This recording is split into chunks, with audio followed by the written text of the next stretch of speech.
Ramadan ini berlalu 1 bulan, tetapi berkahnya Ramadan 2022 ini melekat dalam diri kita dan keluarga kita.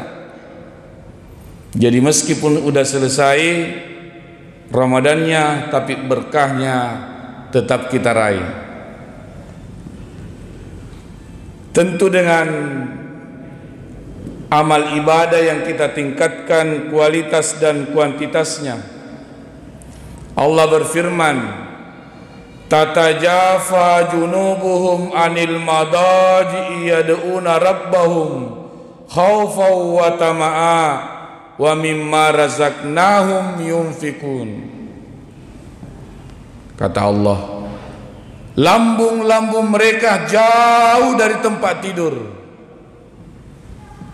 Jadi untuk meraih berkah, jauh dari tidur. Jadi Ramadan itu bukan produksi tidur. Lambung-lambung mereka jauh dari tempat tidur. Apa yang kita lakukan? Perintah Allah, yad'una rabbahum, perbanyak doa kepada Allah Subhanahu wa taala. Jangan sampai berkahnya Ramadan berlalu begitu saja dan kita tidak meraihnya. Perbanyak doa pada bulan Ramadan. Perbanyak doa saat kita puasa. Perbanyak doa menjelang buka puasa. Perbanyak doa di waktu sahur. Perbanyak taubat di waktu sahur. Perbanyak taubat di waktu buka, menjelang buka. Jadi sebelum salat subuh, kalau Imam Asy-Syafi'i ada namanya imsak, menahan. Para ulama memutuskan waktunya itu kurang lebih 10 menit sebelum azan. Maka setelah kita makan, minum 10 menit sebelum azan itu, itulah yang diperintahkan Allah, wal mustaghfirina bil ashar. Perbanyak istighfar di situ, taubat kepada Allah. Antara setelah makannya kita dengan salat subuhnya, biasa dikenal dengan istilah imsak. Tapi kalau terlambat bangun, siapa tahu terlambat bangun, maka sebagian ulama masih membolehkan makan setelah imsak. Tapi ya dikhususkanlah orang yang terlambat. Kalau kita dari tadi makan jam 3 sampai jam 4, baru karena tunggu bi azan baru makan deh. Itu kalau untuk terlambat bolehlah. Cuma kalau terlambat hati-hati. Karena kalau kita sementara makan, begitu azan langsung berhenti. Ini bagian terlambat. Ustadz, bagaimana yang di mulut? Lanjutkan itu yang di mulut kayak. Yang di tangan tak jangkit, lanjutkan. Ustadz, saya kalau dekat-dekat azan banyak-banyak minum, aku kasih masuk. Tidak boleh begitu. Kalasi namanya. Yang normal mau. Beda kalau jam 7 pagi, 8, 9 atau jam berapa saja dalam keadaan kita puasa, lupa kita kalau saya ini puasa makan. Datang cucu tak, nek Ramadan.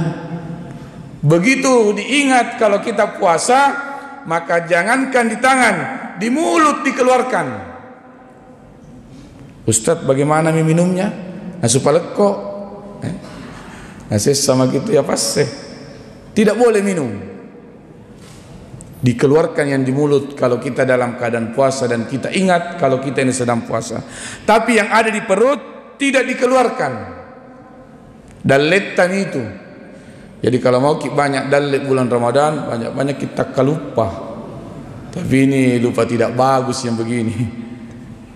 Bapak Ibu jamaah, maka lambung-lambung mereka jauh dari tempat tidur, perbanyak doa, khaufau wa tama'a, penuh harap dan takut kepada Allah, atau penuh takut kepada Allah dan penuh harapan kepada Allah saat berdoa. Perhatikan penutup ayatnya. Wa mimma razaqnahum yunfikun. Ini dibaca tadi saat kita salat. Dan sebahagian hartanya disedekahkan. Ayat ini sangat menarik. Diawali dengan doa, ditutup dengan sedekah. Kalau secara logika sederhana, mestinya diawali dengan doa, ditutup dengan dikabulkannya doa. Kalau ini diawali dengan doa, ditutup dengan justru bersedekah, memberi, bukan menerima. Karena wa mimma razaqnahum yunfikun, disinilah rahasianya doa. Ada pada sedekah. Kalau di antara kita di sini ada pejabat, ada jabatan tak? Kalau ada jabatan tak itu banyak orang dekat. Karena pejabat. Jadi kalau berhenti maki menjabat, tidak tom itu. Karena memang jabatan tak nasuka. Tapi saat kita menjabat, ada orang mendekat dan kita luangkan sedikit harta tak, hasil jabatan tak itu kita kasih itu yang di sekitar tak. Ini kita kasih.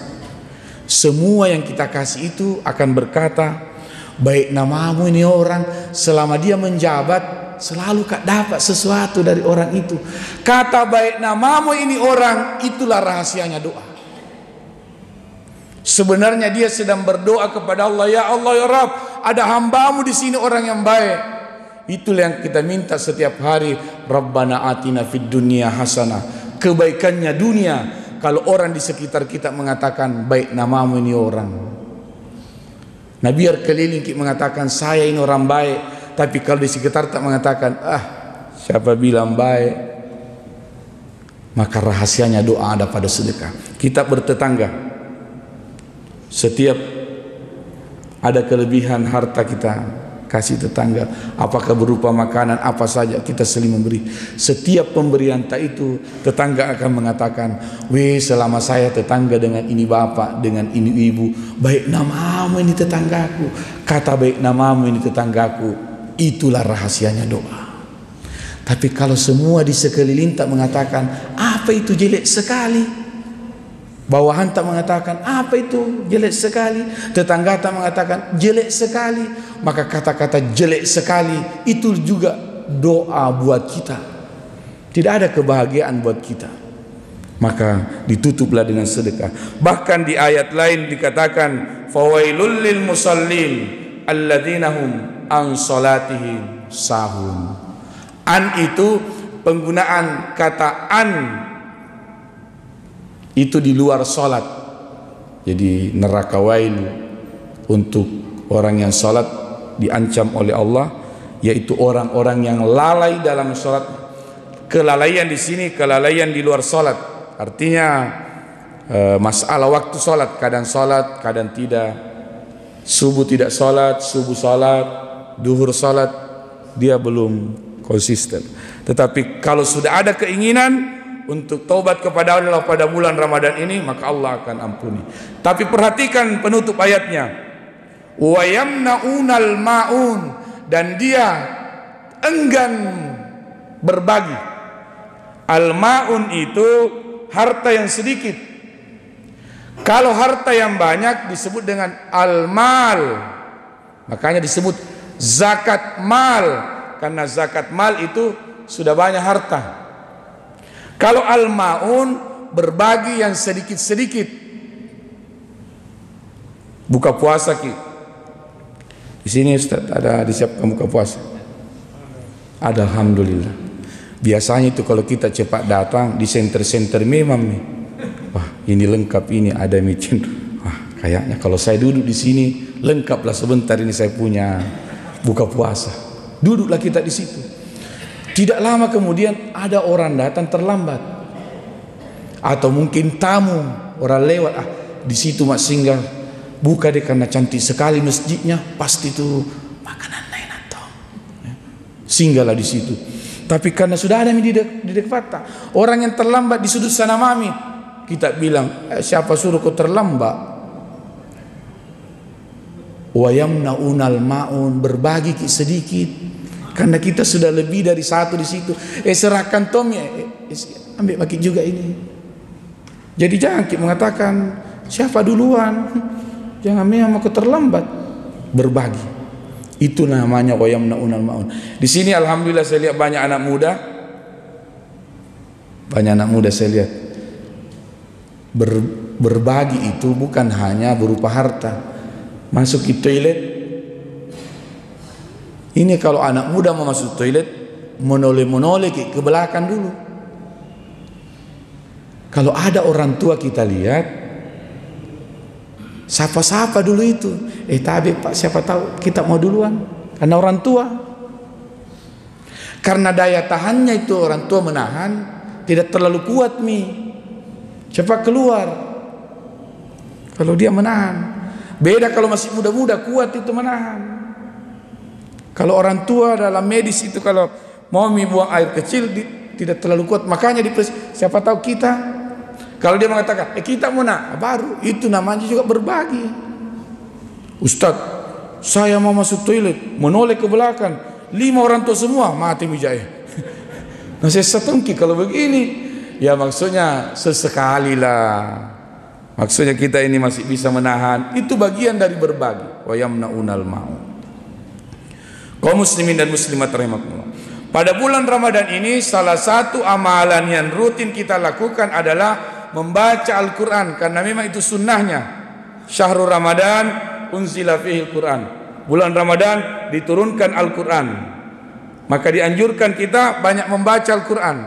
Al-Quran ini bisa menjadi sumber pahala, bisa menjadi sumber berkah.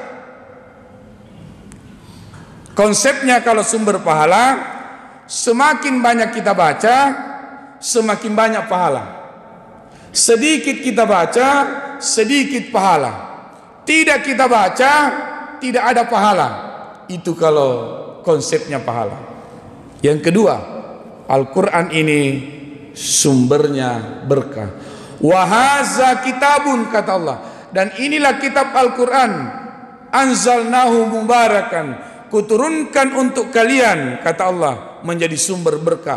Pertanyaannya sekarang, sudahkah kita jadikan sumber berkah Al-Quran yang ada di masjid kita, Al-Quran yang ada di rumah kita, atau hanya sebagai sumber pahala? Rajin kita baca, banyak pahala.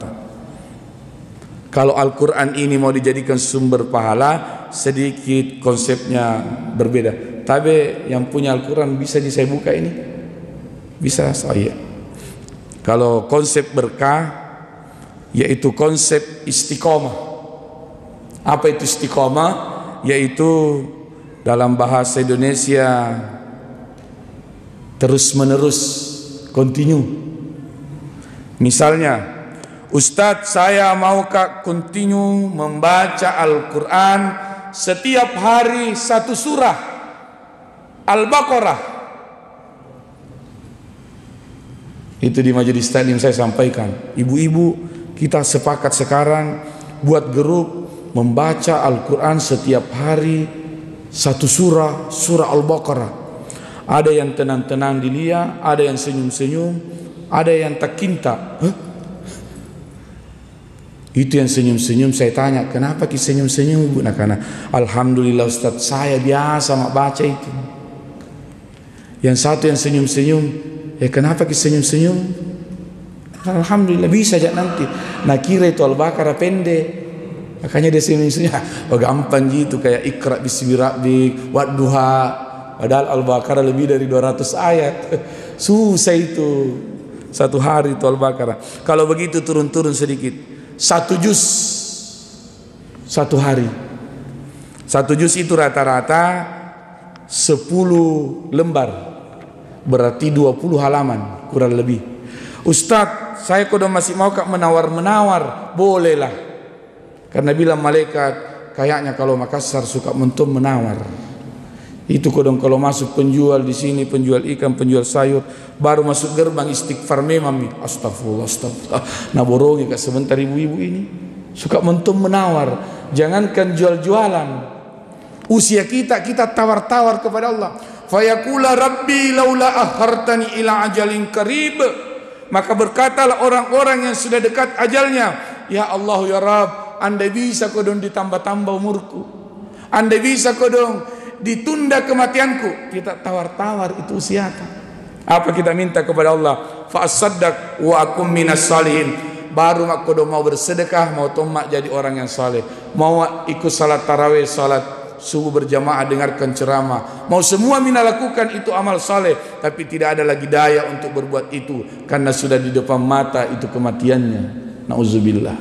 Kita lain sehat-sehat ini habiskan usia ta, kekuatan ta, kesempatan ta di masjid.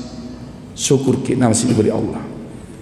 Kalau begitu 1 lembar 1 hari. 1 lembar itu 2 halaman, ada kanan, ada kiri. Ustadz, masih mau ke kodong menawar? Bolehlah. 1 halaman 1 hari.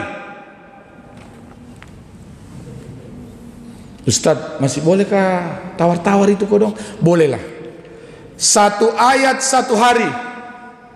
Tapi 1 ayatnya itu sudah setiap hari. Dan membaca Al-Qur'annya ada mushafnya. Bagaimana metodenya kalau 1 ayat? Kalau 1 ayat itu berat kalau mau diurut, ayat 1, besok ayat 2, maka metodenya adalah metode keikhlasan. Yang mana itu metode keikhlasan? Langsung dibuka Al-Quran tak? Dibuka. Yang paling pertama kita baca, kita lihat itu yang dibaca. Mau sudut kanan atas, mau tengah-tengah kiri, yang di bawah, boleh. Begitu dibaca. Auzubillahi minasyaitonirrajim. Bismillahirrahmanirrahim. Kita buka.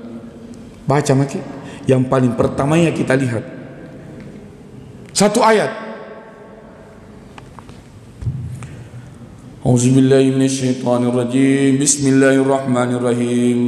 Qul a'unabbi'ukum bi khairin min dzalikum lil ladzina ittaqu inda rabbihim jannatun tajri min tahtihal anhar khalidina fiha wa azwajun mutahharatun wa ridwanun minallah wallahu basirun bil ibad. Sadaqallahul azim. 1 ayat. Besok buka lagi. Auzubillahi minasyaitonirrajim. Bismillahirrahmanirrahim. Yasin. Sadaqallahul. Gili nak dong tambah-tambah ini itu 2 ayat kalau yang pendek-pendek begitu. Karena bukan berarti 1, nah 1 betul. Itu minimalnya. Bisa 3, bisa 10, minimalnya 1. Besok buka lagi. Begitu yang pertama nah lihat panjang ayatnya. Ganti deh. Kenapa panjang ku dapat? Tidak boleh begitu. Itu namanya hamba yang kalasi. Gak boleh kalasi-kalasi orang. Pokoknya begitu buka, apa yang kita lihat pertama baca maki saja. Tapi tidak sampai di situ kalau untuk meraih berkahnya Al-Quran. Tapi setelah baca ki Al-Quran, jangan ki lupa yadu'una rabbahum, berdoa kepada Allah. Apa yang kita minta? Disinilah letaknya mintanya berkahnya Al-Quran. Maka kita berkata, ya Allah ya Rabb, mudah-mudahan bacaan Al-Quranku berkah. Ini yang sering dilupakan bagi orang-orang yang beriman, berdoa setelah membaca Al-Quran. Padahal kalau suruh salat, ya Allah ya Rabb, panjangnya doanya. Salat amal saleh, baca Quran juga amal saleh. Berdoa kepada Allah. Minimalmu, ya Allah ya Rabb, mudah-mudahan bacaan Al-Quranku berkah. Doa berkah itu doa yang berkaitan dengan kehidupan dunia tak. Mau kita tambah doa tak? Mudah-mudahan bacaan Al-Quranku berkah, berkah untuk kesehatanku. Boleh. Karena doa berkah itu Doa berkaitan dunia. Ya Allah ya Rabb, ada anak tak sedang usaha, ada anak tak sedang kuliah, mudah-mudahan bacaan Al-Qur'anku berkah untuk kesuksesan anak-anakku. Ya Allah ya Rabb, mudah-mudahan bacaan Al-Qur'anku berkah untuk usahaku. Karena semua itu doa yang berkaitan dengan berkah, itu adalah berkaitan dengan kehidupan dunia. Mau kita makan, Allahumma barik lana, berkah. Di sini anak muda, kalau menikah nanti, sentuhan pertama untuk istri ternyata dianjurkan oleh Rasul adalah minta berkahnya. Kalau orang Bugis Makassar itu menikah di luar, berdekatan dengan Pak Imam. Setelah itu masuk mapas Sikarawana Sengogie, Puna Makassar akan pabat nikah. Begitu masuk, sentuhan pertama langsung minta berkah. Kalau bisa sentuh memang ubun-ubunna, kasih kaget tuh. Nah baca-baca ya suamiku kapan ini. Iya, jangki kasih dengar tuh. Mudah-mudahan istri dan anak-anakku berkah. Bahasa Indonesia. Tapi untuk anak muda gini jangki lagi bilang kalau begitu nanti juga cari-cari deh. Yang ada ya itu nanti ke sentuh-sentuh ubun-ubun jangan cari yang baru lagi. Yang ada iya mau sentuh-sentuh. Mudah-mudahan istriku dan keluargaku berkah. Sentuhan pertama. Karena istri suami adalah kaitannya dengan kehidupan dunia akhirat. Maka itulah doa kita.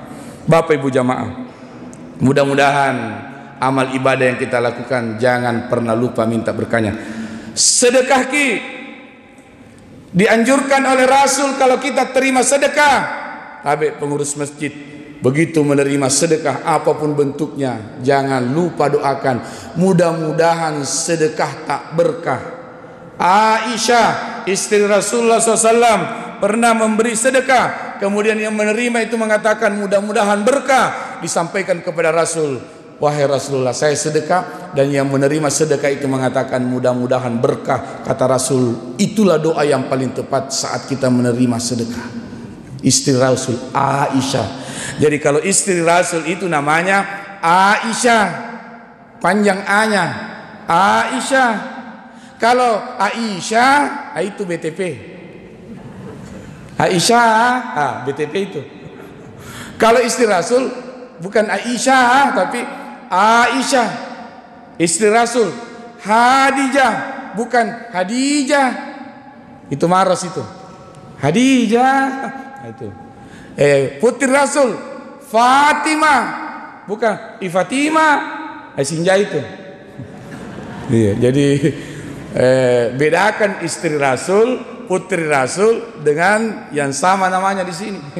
Kalau mau ikuti istri Rasul, anaknya Rasul, maka dipanggillah anak tak wahai Aisyah, wahai Fatimah, wahai Hadijah. Maka kita mengikut istri dan anak keluarga Nabiullah Muhammad sallallahu alaihi wasallam. Ustaz, saya sedekah, tapi yang terima itu kuliah tidak berdoa ji, cuma mengatakan terima kasih. Ku terima ini, nanti kalau ada ku kasih juga. Kalau tidak berdoa itu yang kita kasih, maka dianjurkan kita yang bersedekah mendoakan diri tak, mudah-mudahan sedekahku berkah. Tapi jangkit di depan itu orang yang dikasih kah? Begitu dikasih, nah bilang itu, nah baca-baca ya kapan ini nak kasih ke sesuatu. Maka bagaimana caranya supaya tidak tersinggung yang terima? Waktu kita ambil di tempatnya, kita ambil yang mau kita sedekahkan, diambil dibaca memang di situ, mudah-mudahan ini sedekahku berkah. Nanti kalau diserahkan tidak berdoa maki, senyum-senyum mamaki, atau paling hebat doa kata Allah, yaitu doa dalam hati.